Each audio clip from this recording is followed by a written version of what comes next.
Welcome to CapitolView, where we discuss the latest in state government and politics. I'm Hannah Meisel with NPR Illinois. Joining us this week is Amanda Vinicky of Chicago public television station WTTW. Thanks for being here, Amanda. Thanks for having me. And also here is Jerry Nowicki of Capital News Illinois. Glad you're here, Jerry. Glad to be here. Definitely sounds like it. We are all very sleep deprived after a marathon end, but not quite end of lawmakers' spring legislative session in Springfield. The reason that we say it's not quite ended is because lawmakers are due back to Springfield at some point in the next couple of weeks to vote on this massive energy package that did not get done and had several, blow-ups and near misses in the last few days. And what's at stake here is, environmental groups for years have wanted to get Illinois on track to a 100% clean energy future by the year 2050. 2045 was also bandied about. But that's kind of an impossible goal with the technology that we have right now if we don't use nuclear energy as a bridge to that. And Illinois is the most nuclearized state in the entire nation. Half of our energy, especially in the northern part of Illinois, I know that doesn't necessarily jibe with the reality of folks in central and southern Illinois, but it's all still very important, very related.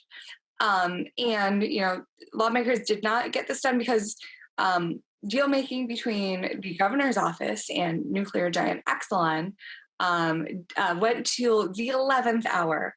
And with Exelon asking for far more in subsidies to keep 3 of their nuclear plants going than the governor's office, thought was in the realm of possibility or reality. And then also we had this 11th hour blow up over what to do with coal-fired power plants, specifically the ones that are either owned by municipalities, that includes one in Springfield, Citywide Water, Light and Power, and some in Southern Illinois, but also this massive co-op down in the Metro East that actually powers a lot of cities and towns throughout Illinois. They bought into this prairie state generation years ago with bonds. And so if the state says, sorry, you have to close coal-fired power plants by 2035, because this prairie state is supposedly the biggest polluter in Illinois and one of the biggest polluters in the entire nation,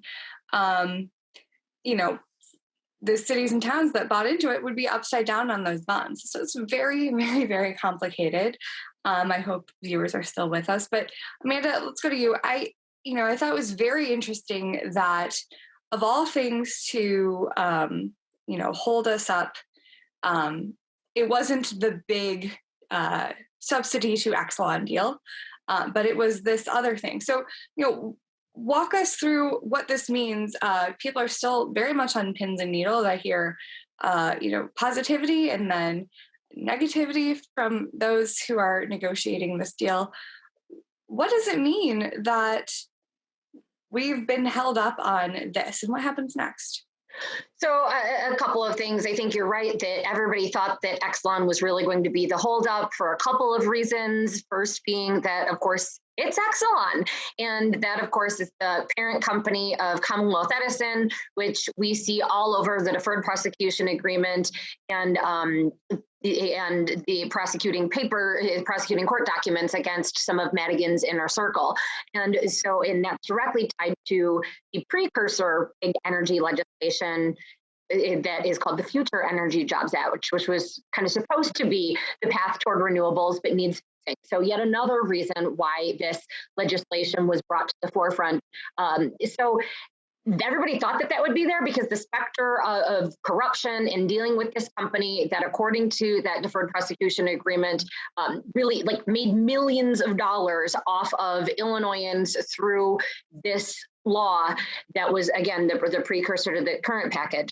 Yet the fact that wasn't it, and let's be clear, I mean, that was tough to negotiate. And I think another reason why that is something people are paying a lot of attention to is because as you noted, Hannah, a lot of this is so complicated. What isn't complicated is getting an electric bill and seeing a line on it that basically says subsidy. I mean, and knowing through our reporting and such that is going to be because of legislators. They passed that increase on an electric bill, as of course, nobody ever wants to pay that extra money to a utility, but they especially don't want to be doing it coming out of a pandemic when a lot of people are really still hurting.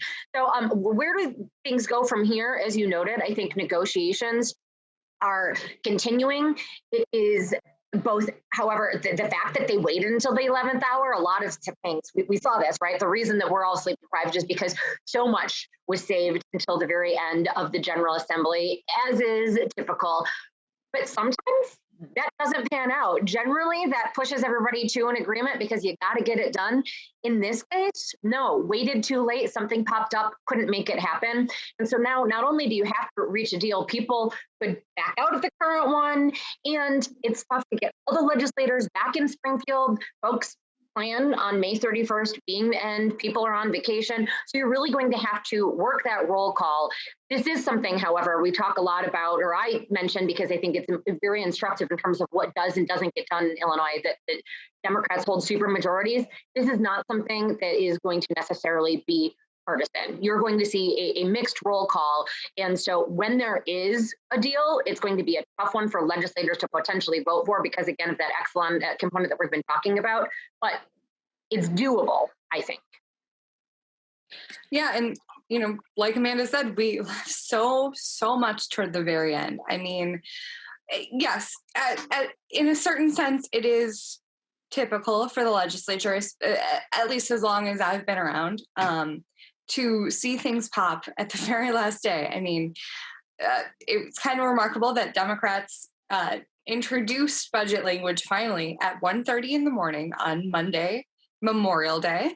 And then the budget was passed, you know, within the matter of 24 hours with, you know, I think a couple amendments there too. What else? Ethics bill. We had been waiting on that for months, a year, however you want to put it. But I think that was introduced, what, Jerry, mid-morning? What else? Can we take a second? I mean, the irony there, right? That's something that while we have gotten some negative feedback on the ethics bill from some of the, better government reformer groups, on the actual what is and frankly more what isn't contained within that ethics bill, I was struck by the irony that it is an ethics bill that was given very little chance to see public sunshine. Oh yeah, 100%. But no goes. It's kind of remarkable that even Republicans who have been banging this hammer, and specifically I want to say Republicans in the Illinois Senate who've been banging this drum for months and months and months, they went out and they publicly said, oh, well, this is a win, despite everything, despite the process, despite, I go back and Jerry, I don't know if you were sitting with me last winter pre-COVID in all of those weekly ethics meetings. There was this whole ethics and lobbying commission set up so we can get good ideas for how to improve Illinois' ethics laws.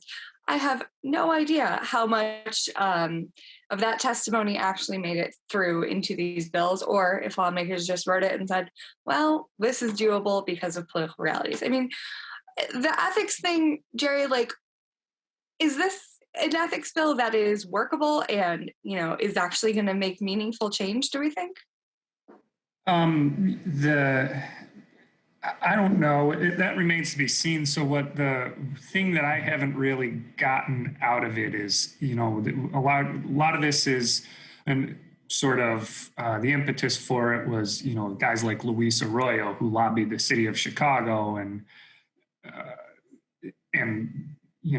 I'm not 100% clear that with the Chicago carve out in this ethics bill, maybe you know more about it or got a better answer from some of the lawmakers than I did. But the Democrats tell me, this is going to prevent someone from Luis Arroyo from being able to lobby the city of Chicago. But then you hear Jim Durkin say, Luis Arroyo would have been able to do what he did. So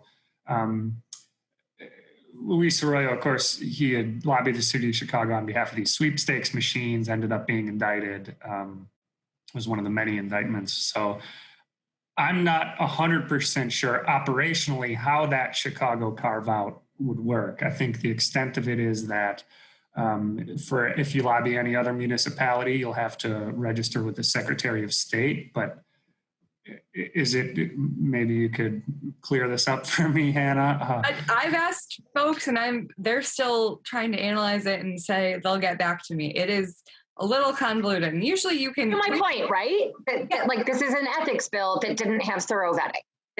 The fact that we have been asking and ethics experts don't have definitive answers, I think, proves that's perhaps not the most transparent way of doing business, right?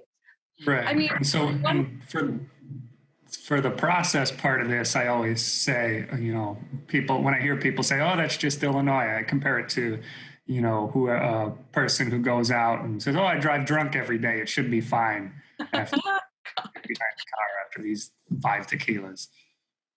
I thought one of the things that there is some agreement on is that the economic disclosure form, which for years had literally just been a 2-page piece of paper.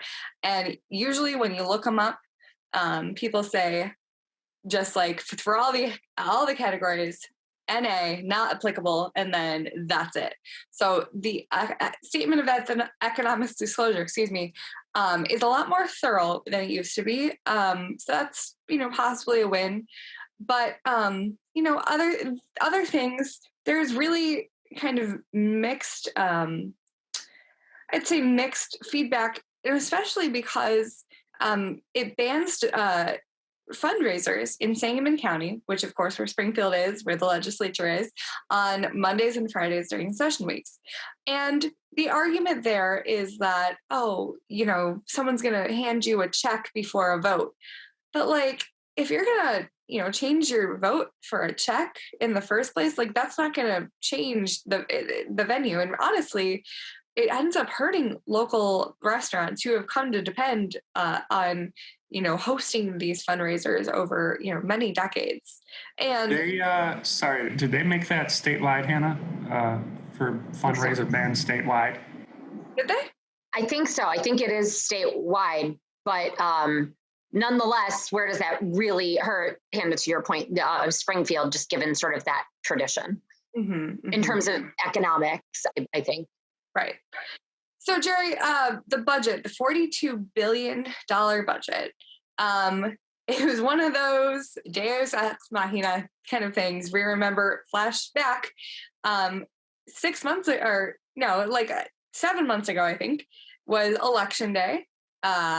And that is the day that voters rejected Governor J.B. Pritzker's graduated income tax constitutional amendment. This is his signature campaign promise, and he said it would bring in, at the rates that were passed into law, had this gone through, $3.5 billion extra annually.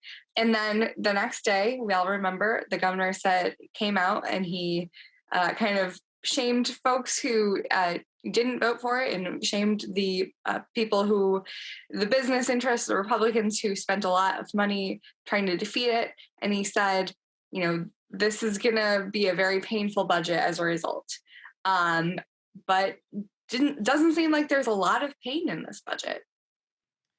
Yeah, so I think it was John O'Connor from the AP who asked him, where's the pain, or is the flat spending pain? And he said, we wish we could have done more for more people, but we were able to do what we did in this budget thanks to the unexpected revenue performance. I think a lot of that is attributable to that the state could tax the extra unemployment income that the federal government had signed into law through their stimulus packages.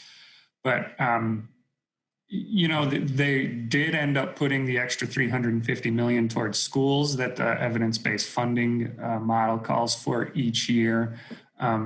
So I think, I think the American Rescue Plan, the plan signed by Joe Biden, allowed a little bit more sort of flexibility in what they're spending on. They couldn't use that revenue to displace other spending, but there were many factors that sort of made this year maybe a blip on the radar, and we'll see structurally how that deficit looks moving forward. I know that this year is not a normal year. I just don't know how it'll look into the future. And Amanda, the governor had, since his budget address in February, been saying, well, we need to cut nearly $1 billion in so-called corporate income tax loopholes. And then toward the final weeks of session, he's called it a couple of times just flat out corporate welfare. Of course, folks on the other side said this is business incentives. Businesses have been fleeing from the state for years and years. And, to cut this at a time when the economy is trying to recover, that is supremely unfair. So where did we end up there? So, and I think actually something that really struck home to me was during the floor debate, you had Senator Chapin Rose kind of going through some of these tax breaks, tax incentive, whatever you want to term them, because noting that they're so arcane that beyond calling them, by those two word descriptors, it's really difficult for your average person to understand what it means. But he was saying, this is why they're important. And that's a message that perhaps didn't really get home.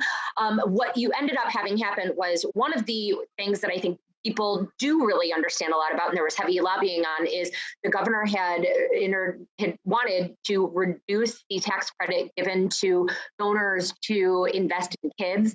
That is the Rauner era program that sends low-income individuals to private schools on scholarships through those donations. So that stayed in there. A couple of the other tax breaks went away, but a couple were brought in.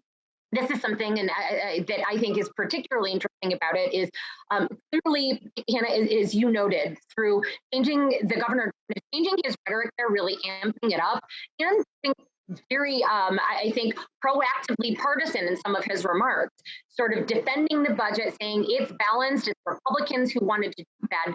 Lo and behold, he's got an election on the horizon, and that some of these tax breaks were ones that he had previously celebrated through an agreement with the GOP on the Capitol bill. So there's a lot there. In short, it's a mixed bag. Something that the administration will point out is it's going to be, their argument is this saves Illinois money, not just this year, but down the road.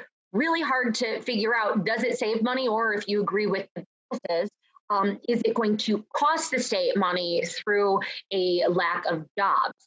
That's something that we can't easily measure. Right. The other thing that he took to saying toward the end is that, some of these tax loopholes are actually a result of the Trump tax cut bill of 2017. And of course, that always is, like you mentioned, he's got an election coming up that he has not formally announced yet. But anytime he can harken back to the Trump era, I think is probably good for him and his base.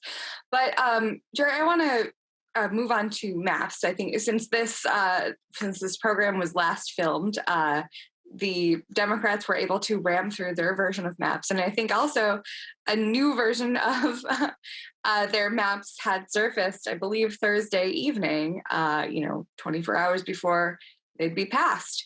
So Jerry, always a very, very, very partisan process, very personal process too, when we bring in questions of community identity, but also lawmakers' own political fates. So,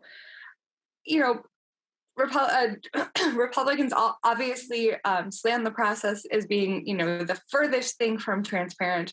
Democrats can claim, oh, well, we had 50 community meetings. Where do we land there?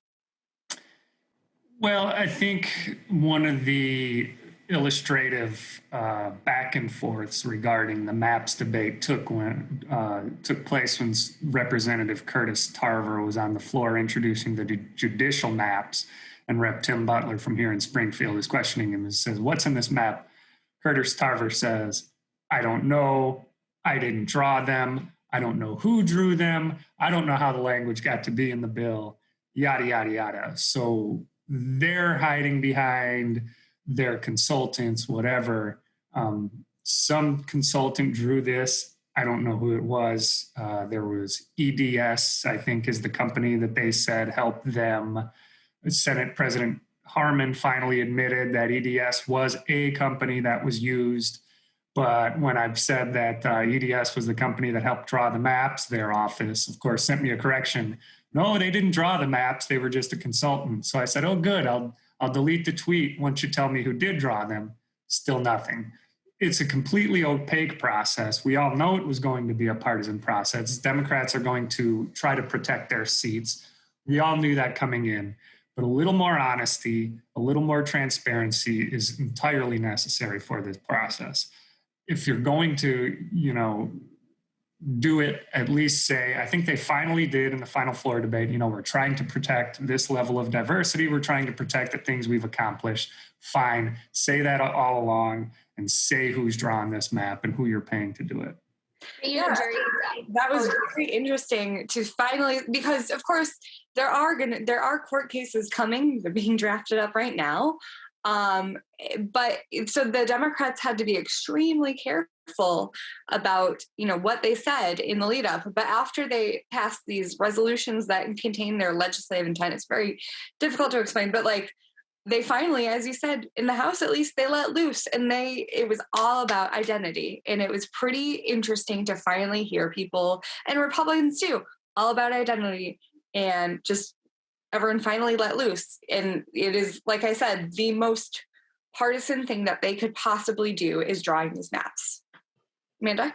Yeah, I think something that really struck home to me, you're right, it became about, political identity and causes, really, and the defense by Democrats that they're doing this for the greater good because they want to push their agenda, and that was one of the defenses. But the other one, as Jerry sort of noted, was the diversity that particularly you do see very much on the Democrat side of the aisle, and something that in this first post Mike Madigan session, the first Black Speaker of the Illinois House said, this is our strength, the diversity. And we don't see a lot of that on the Republican side of the aisle, at least when it comes to the racial background or the racial makeup of the GOP in Springfield.